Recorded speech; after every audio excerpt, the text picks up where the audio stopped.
A wonderful guest, a blast from my past. So it's really tripping me out that she's here. Madam, introduce yourself to the Cinepop audience and tell us Thank what you're you. about. This is history right here. Back again. My name's Thais. I knew exactly where that's from. Exactly. My name's Thais Mhm, Estrada. I am currently the chairperson of Pantay, which is an LGBTQIA plus organization in mhm, Philippines. mhm. And old friends from the past. From From the the past. past, Oh my yes. god. Oo, talaga. Mhm. But happy to be here. Thank you for having me. And Of if we're talking about course. Soji, I'm just so excited to share whatever I've learned all these past few years. I've Mhm, been teaching about it actually. mhm. Yeah, you learn while teaching, huh? Yes. I think one of the goals kasi of Cinepop and Boldcast is to like enrich people's perspectives about these kinds of stuff. About Soji specifically, which is I feel like people don't realize how important it is Mhm. to, consistently learn about it. Mhm. So that is why we invited you here and we are so happy to and so grateful na nabigyan mo kami ng oras. So, Thank you. ano ba na tayo? Like, I think this is where I want to start. Um, we know each other from Twitter. When I started the whole nude modeling, posting my own nudes on Twitter, Mhm. being an alter, being part of the alter world, and being part of the gay community, Mhm. the queer community on Mhm. Twitter. So that's where I know you from.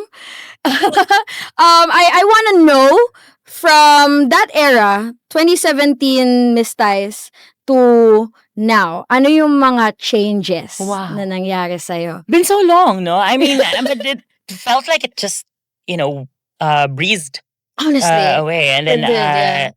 but also, I guess there's so many things that have happened. Mhm.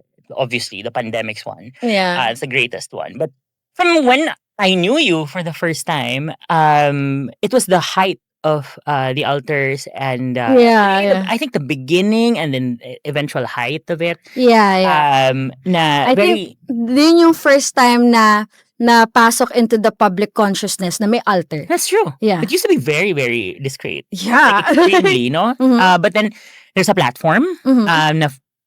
for free, Yeah, yeah. and then people can essentially promote themselves. And naalala ko talaga there was such a huge, huge discussion about sex work is work. Yeah, Like yeah. doon nagsimula and sumabog na parang people starting to understand hindi naman to like parang Mm-mm. this is work. Yeah. And I think And altering, doing the whole alter thing is part of, has become part of that sex work umbrella. that's true. Yeah. I mean, pumapasok dun yung entry ng mga OnlyFans, and ganyan. And then Content nagiging content creators. creators. And then Yeah. pumapasok na parang naiintindihan na siya for what it is beyond just, some weird thing na like kept under wraps most of the Yeah, and time. something that you would judge people about. Exactly. You know, So yeah.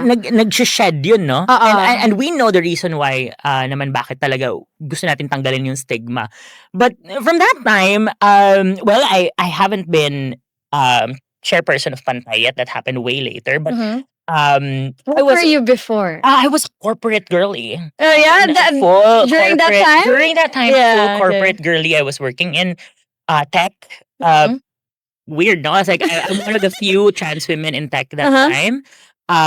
And I was very, very proud to have achieved, or at least lived Mhm. a corporate life, because it really taught me a lot of how Yeah. to manage, the kind of work and career that we kind of aspired Yeah. to. But, eventually it all boiled down din na parang, okay, nagigets ko na bakit hindi siya, like, okay for a lot of people. Like the Soji bill will affect them or benefit them. Like, how would you explain that to them? Na this is how important this is to you. Mhm.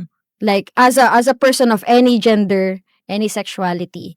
Like this is something that will impact you in some way. Ayun. All right. Well, SOGI, coming from, it's an acronym. So it's a string of letters. Again, an alphabet soup. You know how much they hate that.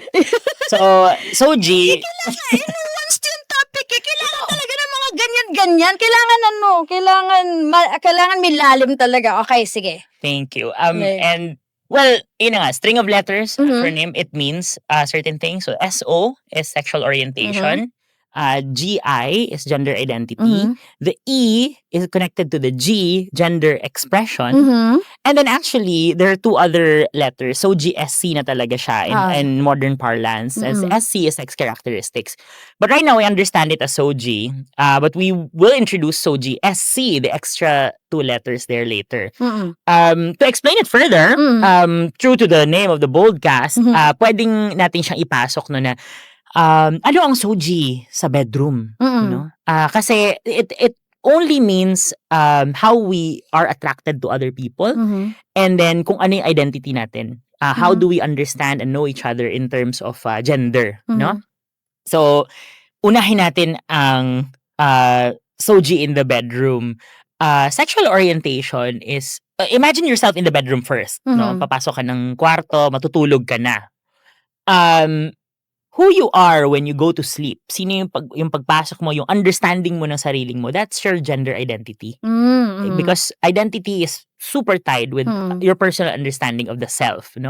It's a higher understanding of the self. But when we talk about gender identity, ang ano doon is because of gender. Sino ka gender-wise, no? Pagkalalaki, pagkababae, or none of those. Mhm. And then, when you sleep, sino gusto mong katabi? Sino gusto mong kasiping? Mm. 'Di ba? Gawin natin ako example. So, pag ako natutulog, ang identity ko when I go to sleep, si Salome ay babae. Si Salome ay Cisgender woman. cisgender Oo. woman. And then, who do you want to sleep with? I am bisexual. Mhm. So, I like to sleep with men and women. Mhm.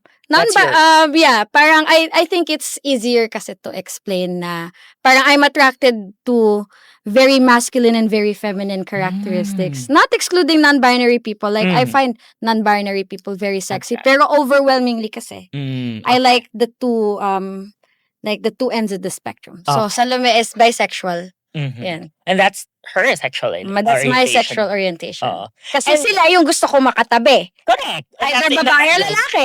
It's in the bedroom. Mm. And then your gender expression is what you wear when you go to sleep.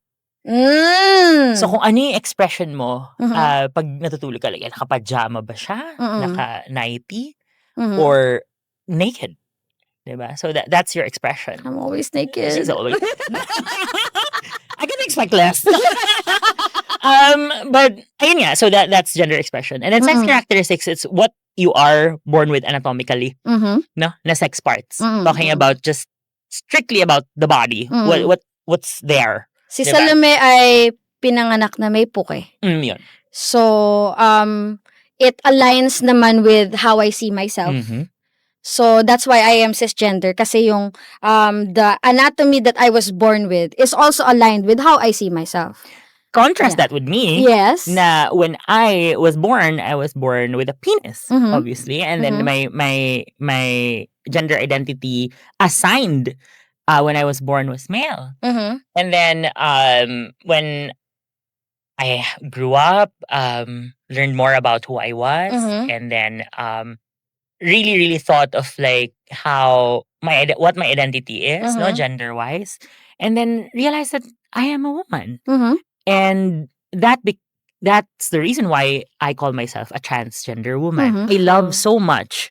Accept me for who I am, and that's enough. I can take on the world. Mm-mm. Ganun ang feeling ko. Mm-mm. I hope more queer children feel that. I hope more parents choose that. Exactly. Choose to be that for their children, even if they're different, even if they don't understand. Mhm. Kasi parang I feel like ito rin yung naging, may nakikita lang akong parallels. I'm not equalizing my experience Mhm. with that of queer people. Well, Mhm. I am queer then. I Mhm. do experience discrimination then for my queerness, but not the same level of Mhm. like rejection and violence that some Mhm. people really experience within that space. Ang problema kasi is parents sometimes think of their children as extensions of themselves. And if the child turns out to be very different from them, nagkakaroon na ng rejection na nangyayari. Cisgender parents reject their queer children all the time because they're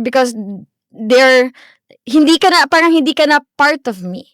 Yes. And they're so afraid of that separation. Or like, you know? they feel that it's parang kabawasan sa kanila na Yeah, ganun yung mga na anak parang nila. kakulangan. Parang saan ako nagkulang Ko- type shit, you know? Like, When in fact, they didn't have to. yeah. Hindi yan.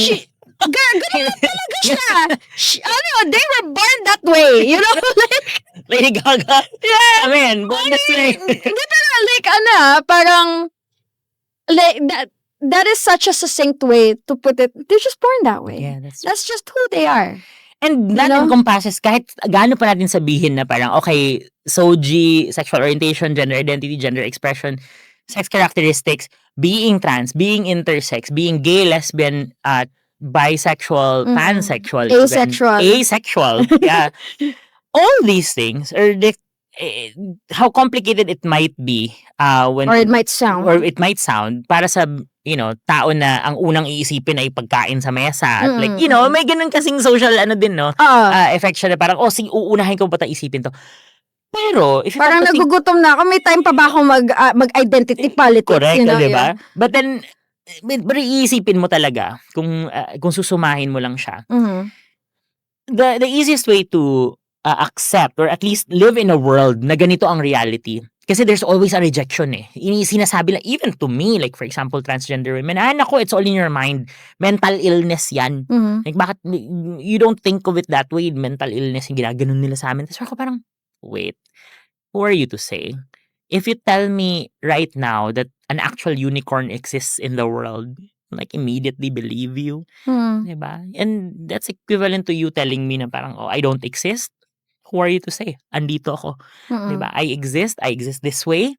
And who I am, I know myself more than whoever can say na, ikaw ganito, ganyan, diba? Or if you see someone different from you, Mhm.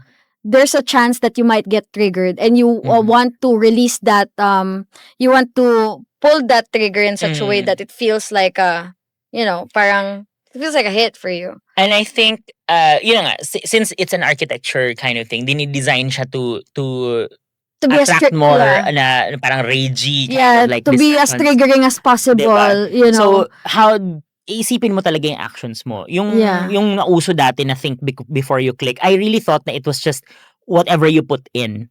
Ngayon, it's more of reactions. Literally, kung anong what are you klaseng allowing in? correct, Yeah. diba? So, I feel like we should be more like helpful to the new generation to say na parang, uy, parang may mga ganitong ginagawa lang yan kasi ganito yung gusto nilang mangyari. Diba? Yeah, Mas they have to hyper-aware. be literate about the kind of media media literacy, basically. Parang, ang amazed ako sa millennials is since we understand or naalala natin yung mundo bago ang internet. Oo. Yung media Tsaka literacy. early internet, yung mga fortune natin, naalala natin yan. Ogrish. Girl, ba yung Ogrish? Rotten.com. Diba? Sobrang aware natin immediately. I mean, ang aga nating naging literate in terms of like what we feel is true and what, diba? And it got lost because everything feels so real right now. And like, yung discernment, yung pag-iisip na kung totoo ba talaga. Tsaka yung level of exposure. And then, here's another Yeah. level. AI is coming in. The generation, Gen Alpha, is born, they do not remember a world without AI. So, concerning yan, especially with like people and opinions, no? Paano ba natin ipapreach yung like maging mas discerning, maging mas kind, maging mas self-reflective on social media? Kung what's dished out is slop. Yeah. It's progressing so fast, you know, like do you expect a AI porn? Like, it's happening now. It's fucking happening now. Like, deepfakes ng mga artista na hindi naman nagpo-porn. O kaya parang AI porn that will do whatever you want them to do. Will look however you want them to look like. You know, like, we're as sex workers, we're feeling that na rin. Grabe. Na parang the interaction that we sell as a commodity is now being parang now being replaced. And it's